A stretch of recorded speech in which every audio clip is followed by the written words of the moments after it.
សូមជម្រាបសួរបងប្អូនប្រិយមិត្តដែលកំពុងតែតាមដានទស្សនានៅវីដេអូរបស់នាងខ្ញុំនៅក្នុងថ្ងៃនេះដែរនាងខ្ញុំសូមលើកយកជាបន្តទាក់ទងជាមួយនឹងសម្ព័ន្ធភាពរវាងឆ្នាំឪពុកម្ដាយហើយនិងឆ្នាំកូនចៅប្រុសស្រីនៅក្នុងវីដេអូនេះដែរនាងខ្ញុំសូមលើកយកទាក់ទងជាមួយនឹងលោកអ្នកដែលកើតឆ្នាំរកាមិនថាឪពុកឬក៏ជាម្ដាយតើគាត់មានសម្ព័ន្ធភាពបែបណាជាមួយនឹងកូនចៅប្រុសស្រីនៅក្នុងឆ្នាំទាំង12នាងខ្ញុំសូមចាប់ផ្ដើមជាមួយនឹងឆ្នាំជូតនៅក្នុងក្បួនតម្រាបានលើកឡើងថាមានការប៉ះទង្គិចគ្នាបន្តិចបន្តួចហេតុនេះហើយនៅក្នុងគ្រួសារគឺមិនសូវមានសុភមង្គលនិងមានភាពកក់ក្ដៅឡើយនាងខ្ញុំសូមចូលទៅកាន់ឆ្នាំឆ្លូវប្រសិនណាបើលោកអ្នកកើតឆ្នាំរកាមានកូនចៅប្រុសស្រីកើតនៅក្នុងឆ្នាំឆ្លូវនៅក្នុងក្បួនតម្រាបានលើកឡើងថាឆ្នាំគោចូលចិត្តបំពេញកាតព្វកិច្ចការងារក្នុងផ្ទះសម្រាប់ឆ្នាំមាន់ហេតុនេះជាកូនកតញ្ញូព្រោះចេះបីបាច់ថែរក្សាឪពុកម្ដាយបានល្អ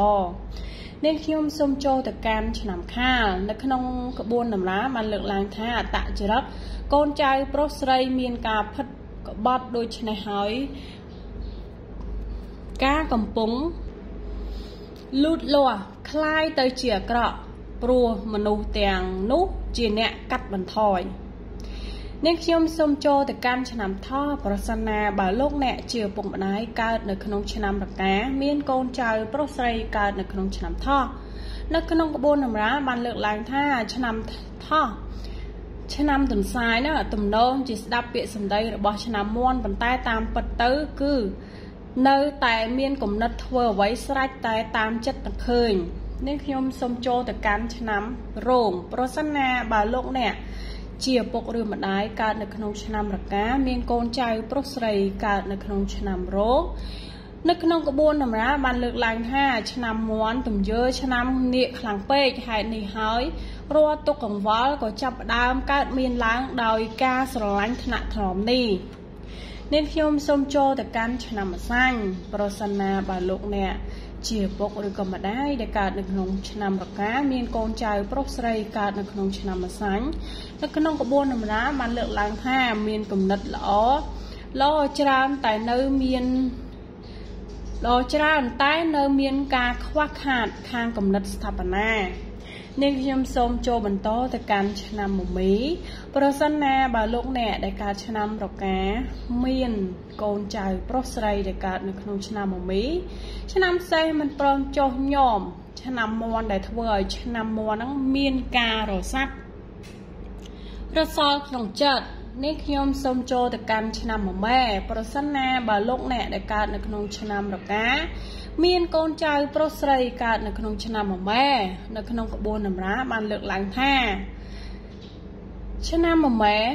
ឬក៏ឆ្នាំមប៉ែហ្នឹងធ្វើឲ្យឆ្នាំមាន់មានការខកចិត្តច្រើនហើយពិបាកនឹងកែប្រែទៀតផងនេះខ្ញុំសូមចូលទៅកាន់ឆ្នាំវកប្រសិនណាបើលោកអ្នកកើតនៅក្នុងឆ្នាំរកាមានកូនចៅប្រុសស្រីកើតនៅក្នុងឆ្នាំវកនៅក្នុងក្បួនតម្រាបានលើកឡើងថាឆ្នាំស្វាដែលមានថ្វីដៃពូកែជាងឆ្នាំមាន់ដែលធ្វើឲ្យឆ្នាំមាន់កំរើកខ្លួនមិនរួចគឺមានការលបួងលួងលោមខ្លួនឯងតែប៉ុណ្ណោះនាងខ្ញុំសូមចូលទៅកាន់ឆ្នាំរកាប្រសិនណាបើលោកអ្នកជាឪពុកឬក៏ម្ដាយនឹងកើតឆ្នាំរកាហើយមានកូនចៅប្រុសស្រីកើតនៅក្នុងឆ្នាំរកាដូចគ្នានៅក្នុងក្បួនតម្រាបានលើកឡើងថាមើលស្រាគ្នាទៅវិញទៅមកបង្កទៅជាទុក្ខកង្វល់មិនចេះចប់នាងខ្ញុំសូមចូលទៅកាន់ឆ្នាំចប្រសិនណាបើលោកអ្នកជាឪពុកឬក៏ម្ដាយដែលកើតនៅក្នុងឆ្នាំរកា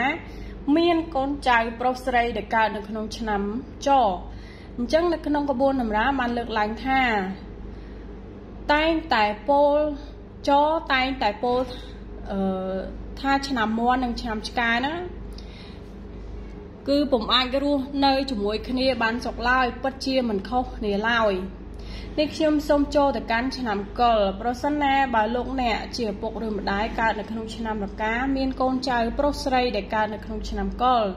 នៅក្នុងក្បួនតម្រាបានលើកឡើងថា ឆ្នាំជ្រូកចង់ធ្វើកិច្ចការដែលខ្លួនចង់ធ្វើប៉ុន្តែទោះយ៉ាងណាក៏ប្រព្រឹត្តខុសឆ្គងទៅនឹងគំនិតរបស់ឆ្នាំមាន់ដែរនេះខ្ញុំសូមអរគុណសម្រាប់ការតាមដានទស្សនានៅវីដេអូរបស់នាងខ្ញុំតាក់ទងជាមួយនឹងសម្ព័ន្ធភាពរវាងឪពុកម្ដាយដែលកើតឆ្នាំរកាជាមួយនឹងកូនចៅប្រុសស្រីដែលកើតនៅក្នុងឆ្នាំទាំង12បានមកដល់ទីបញ្ចប់ប្រសិនណាបើលោកអ្នកចូលចិត្តវីដេអូរបស់នេះខ្ញុំសូមជួយចុច like ប្រសិនបើចង់តាមដានទស្សនាវីដេអូរបស់នេះខ្ញុំជាបន្តសូមជួយចុច subscribe ឲ្យផងអរគុណច្រើនសម្រាប់ការតាមដានទស្សនាវីដេអូរបស់នេះខ្ញុំសូមជម្រាបលា